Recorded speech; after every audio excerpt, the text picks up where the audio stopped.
Have you been taking good care of your water heater?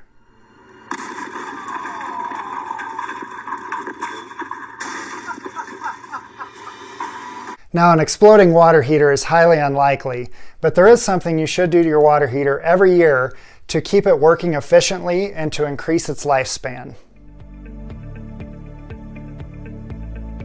Hi, I'm Dakota Shafer with Structure Real Estate Group in Colorado Springs, and today I want to show you how to drain your water heater.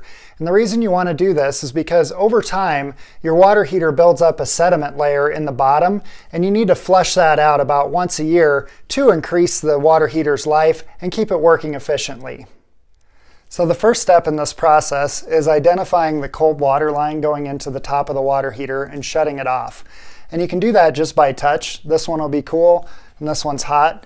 So we just want to turn the valve perpendicular to the line, and that shuts the line off. And most water heaters will denote on top which one is which, but if it doesn't, you can do it by the touch test. Next, you want to locate your gas valve on the water heater and turn the dial to pilot.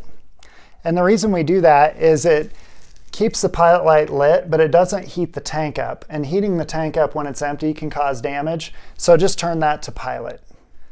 Next, you just want to turn on the hot water on one of your sinks. If it's above the water heater on a floor above, that's better, but any of them will do. So then you take your garden hose and you hook it up to the drain valve on the side of the tank. Make sure the other end of the hose is to a floor drain in your basement or run it outside. Take a flathead screwdriver and you want to turn your valve to the left, and that'll open it up and start to drain the tank. So the draining process will take 20 to 30 minutes depending on the size of your water heater tank.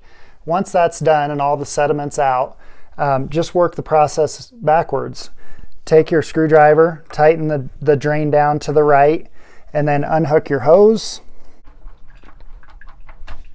Then turn on your cold water supply again and let it run. And you'll notice with the sink, with the hot that you have on, it'll blow air out and spit and sputter for a while. Once the water starts rolling freely out of your faucet, then you're okay to go ahead and take on your gas valve and go back from pilot to whatever setting you had, and it'll heat the water and you're good to go until next year.